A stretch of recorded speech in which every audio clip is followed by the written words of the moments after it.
샬롬 할렐루야. 성령의 음성 주간 인도 5번째입니다. 성령의 음성을 듣지 못하게 하고 순종하지 못하게 하는 비진리를 벗어버리기 위해서 먼저 육신의 생각에 대해서 살펴봅니다.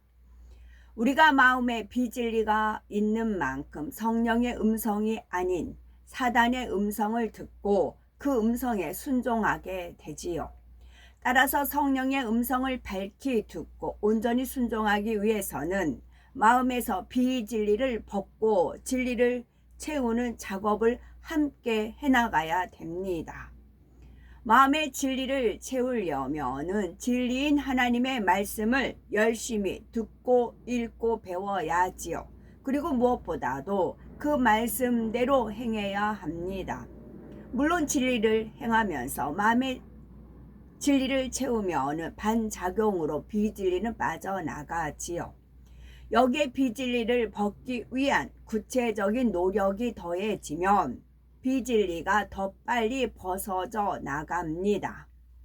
그렇다면 비진리를 벗고 성령의 음성을 밝히 들으려면 어떻게 행해야 될까요? 먼저는 육신의 생각을 깨트려야 됩니다. 로마서 8장 13절에 너희가 육신대로 살면 반드시 죽을 것이로되 영으로서 몸의 행실을 죽으면 살리니 했습니다. 여기서 육신은 단순히 신체가 아니라 몸과 결합된 절성을 뜻하지요. 미움, 거짓, 간음, 탐욕 등 죄를 짓게 만드는 속성들을 말합니다. 따라서 육신대로 산다는 것은 몸과 결합한 죄성을 따라 사는 것이지요. 미워하고 판단, 정죄하고 다투고 탐욕을 채우기 위해서 사는 사람은 육신대로 사는 사람입니다. 그러면 몸의 행실은 무엇일까요? 여기서 몸은 아담이 죄를 범한 후에 영의 지식에 빠져나가 버린 몸을 말합니다. 영의 지식 대신에 비진리가 결합한 몸을 가리킵니다. 이런 몸에서 나오는 거룩하지 않고 온전하지 않은 행실이 다 몸의 행실입니다. 육신대로 살지 않고 영으로서 이 몸의 행실을 죽여나가면 점점 비진리가 벗어집니다. 이 작업 안에는 여러 가지 작업이 포함되지만 그 중에서 육신의 생각을 깨트리고 육체의 소욕을 벗는 작업에 대해서 중점적으로 설명하겠습니다. 육신의 생각과 육체의 소욕이 성령과 교통하지 못하게 방해하는 두 가지 요인이기 때문이지요. 사람은 영, 혼, 육으로 구성되어 있습니다. 생각은 이 중에서 혼의 작용에 속하지요. 머릿속의 기억장치, 그 기억장치 안에 저장된 지식, 그리고 그 지식을 떠올리는 작용을 통틀어 혼이라고 합니다. 기억장치, 곧 우리 뇌세포에 저장된 지식을 떠올리는 것이 바로 생각이고요. 여기서 지식이란 학교에서 배우는 학문만이 아닙니다. 각 사람이 세상에 살면서 터득하는 상식과 이론, 행동, 양식, 가치관 등이 포함이 됩니다. 즉 보고 듣고 체험한 것이 느낌과 함께 기억장치에 저장된 것이 다 지식입니다. 물론 별 느낌 없이 입력되는 지식도 있습니다. 그런데 대부분 느낌과 함께 입력됩니다. 느낌과 함께 입력되면 더 또렷하게 오랫동안 기억에 남지요. 뇌의 기억장치 속에 입력시킨 지식은 어떤 계기를 만나면 머릿속에 떠오릅니다. 즉 생각으로 재생이 되지요. 예를 들어서 예전에 몸에 상처가 나거나 질병에 걸려본 사람은 다친 사람 또는 병에 걸린 사람을 보면 저 사람 아프겠다라는 생각이 듭니다.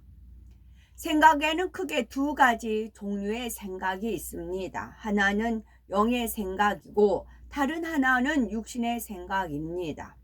영의 생각은 기억장치에 저장된 지식 중 진리의 지식이 떠오르는 것이고 육신의 생각은 비진리의 지식이 떠오르는 것입니다.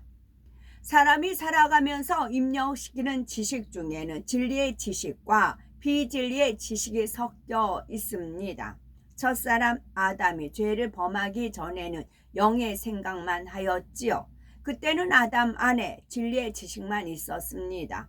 또 영이 혼을 지배하고 다스렸기 때문에 혼은 영에 속한 작용만 합니다. 그런데 아담이 죄를 범하면서부터는 상황이 달라졌지요. 영이 죽으면서 대신 혼이 사람의 주인 노릇을 하기 시작한 겁니다. 사단은 공중에서 사람의 생각을 통해, 즉 혼의 작용을 통해 역사합니다. 원수 마귀 사단은 영적인 존재이므로 육의 사람의 혼을 주관할 수가 있기 때문이지요.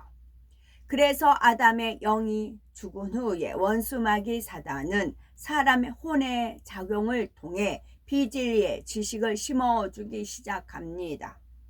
원수 마귀 사단의 역할은 하나님을 대적하게 하는 것이기 때문에 사람에게 진리의 반대인 비진리를 심어줍니다. 그러니 원수 마귀 사단이 주관하는 이 세상에 사람이 태어나 자라는 동안 비진리의 지식이 얼마나 많이 입력되었겠습니까? 물론 이 세상의 지식이 모두가 비진리는 아니지요. 하지만 진리인 것보다는 비진리의 지식이 훨씬 더 많은 것입니다. 세상 사람들이 진리라고 굳게 믿는 지식 중에도 하나님의 말씀에 비춰보면 진리가 아닌 것이 참으로 많습니다. 세상 사람들은 섬김받는 사람이 더 큰 사람, 존귀한 사람이라고 생각하지요. 그래서 상대가 자신의 비율을 맞춰주고 자신에게 져줄 때 자신이 상대보다 더 강하고 높은 사람이라고 생각합니다. 그런데 성경에 비춰보면 이것이 맞는 생각일까요? 예수님께서는 이와 반대로 말씀하셨지요. 제자 중에 누가 더 큰 자이냐라고 변론이 일어나자 예수님께서는 너희 중에 큰 자는 너희를 섬기는 자가 되어야 하리라 하고 큰 자는 바로 섬기는 자라고 가르치셨습니다. 십자가를 지시기 전 마지막 만찬 자리에서는 친히 본을 보여주시려고 제자들의 발을 직접 씻겨주셨고요.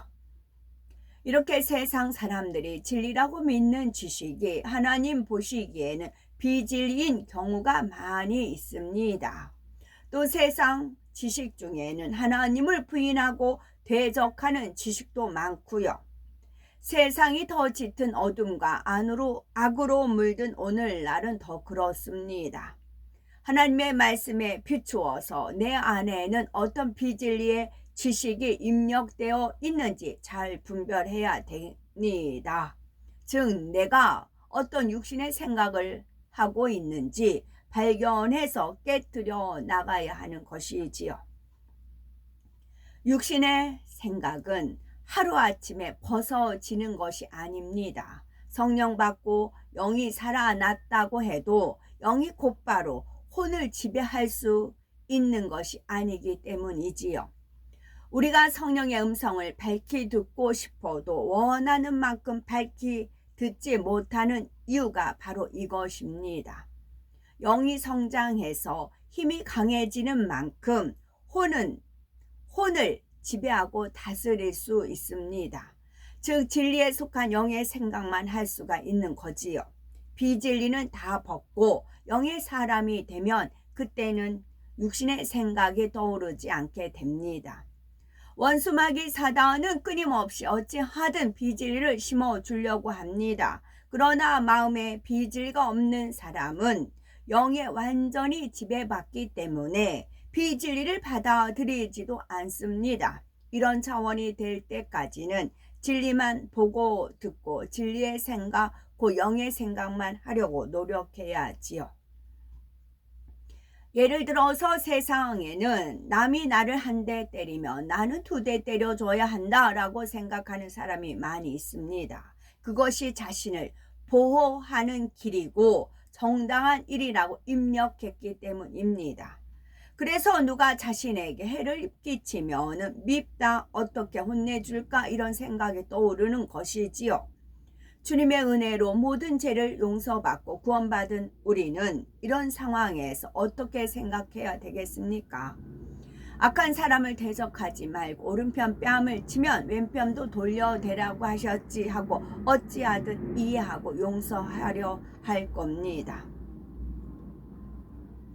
이와 관련된 이야기가 하나 있습니다. 이 상황에서 어떻게 행할지 내 자신을 대입해 보시기 바랍니다. 이 얘기는 세상의 어떤 학부모가 자신의 아이에 대해서 쓴 짧은 수기입니다.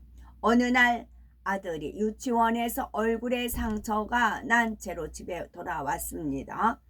선생님에게 물으니 한 아이가 핥혔다고 했습니다. 전에도 유치원에서 코피가 터진 적이 있어서 신경이 쓰였던 참이었지요. 그래서 아들에게 맞지 말고 같이 싸우라고 일렀습니다. 그러자 아들이 말합니다. 어떻게 말했을까요? 동생은 동생이라서, 여자는 여자라서, 친구는 친하게 지내야 하니 못 싸웁니다 라고 말했다는 겁니다. 엄마는 속상한 표정으로 방을 나서자 훌쩍이며 따라 나온 아들이 하는 말, 엄마 걱정 마세요. 앞으로는 잘 피할게요. 우리는 이 아들의 이야기를 들을 때 어떤 생각이 드십니까? 예수님께서는 공생의 동안에 끊임없이 천국 복음을 전하셨고 자신이 하나님의 아들이심을 알려주셨습니다. 그런데 이스라엘의 지도자들은 대부분 예수님의 말씀이 자신의 지식과 맞지 않으므로 예수님을 메시아로 믿지 않았지요. 예수님의 모습은 자신이 알고 있는 또는 자신이 그려온 메시아의 모습과 달랐기 때문입니다. 근본적으로는 마음의 시기, 질투, 권세와 명예에 대한 탐욕 등 비진리가 있었기 때문에 예수님을 인정하고 싶지 않았던 것입니다. 시기, 질투, 권세, 명예, 이것 때문에 이처럼 육신의 생각에 막혀서 예수님의 말씀을 이해하지 못하고 예수님을 구세주로 믿지도 못하는 유대인들을 향해 예수님께서는 다음과 같이 말씀하셨지요. 요한복음 8장 44절에 너희는 너희 아비 마귀에게서 났으니 너희 아비의 욕심을 너희도 행하고자 하느니라. 저는 처음부터 살인한 자요 진리가 그 속에 없으므로 진리에 서지 못하고 거짓을 말할 때마다 제 것으로 말하나니 이는 저가 거짓말쟁이요 거짓의 아비가 되었음이니라 하셨습니다. 원수 마귀 사단은 바로 이런 존재입니다. 온갖 거짓말로 사람들을 속입니다. 천국과 지옥이 없다고 하고 하나님이 안 계신다고 속여서 많은 사람을 사망의 길로 인도합니다. 세상 사람들뿐만 아니라 할 수 있는 한 하나님의 자녀들까지 미혹하려고 하지요. 하나님의 역사를 보고도 의심하게 하고 진리를 교묘하게 변질시켜서 사망의 길로 가게 만듭니다. 마음에 비진리가 많은 사람은 원수마귀 사단의 거짓말에 쉽게 넘어갑니다. 육신의 생각에 끌려다니지요. 그 길은 사망의 길일 뿐만 아니라 또 육신의 생각 속에 살면 그 길은 사망의 길일 뿐더러 또 육신의 생각 속에 살면 얼마나 괴롭겠습니까? 로마서 8장 6절에 육신의 생각은 사망이요 영의 생각은 생명과 평안이니라 했습니다. 육신의 생각은 생명과 평안의 반대이고 곧 사망이요 번뇌입니다. 우리는 날마다 마음에서 비진리를 벗고 진리를 채워나가니 성령의 인도를 받아 참으로 분별하기 쉽습니다. 감사하지요. 이제 원수마귀 사단의 거짓에 넘어가는 분이 없기를 바라고 마음에서 비진리를 다 벗고 진리를 가득 채우시기 바랍니다. 그러면 성령은 우리의 영적인 눈을 밝혀주시고 우리 영의 귀에 또렷한 음성을 들려주십니다. 이런 성령의 인도 속에 축복의 길을 또 천국의 길을 잘 찾아가는 지혜로운 우리 모두가 되셨으면 좋겠습니다. 아멘.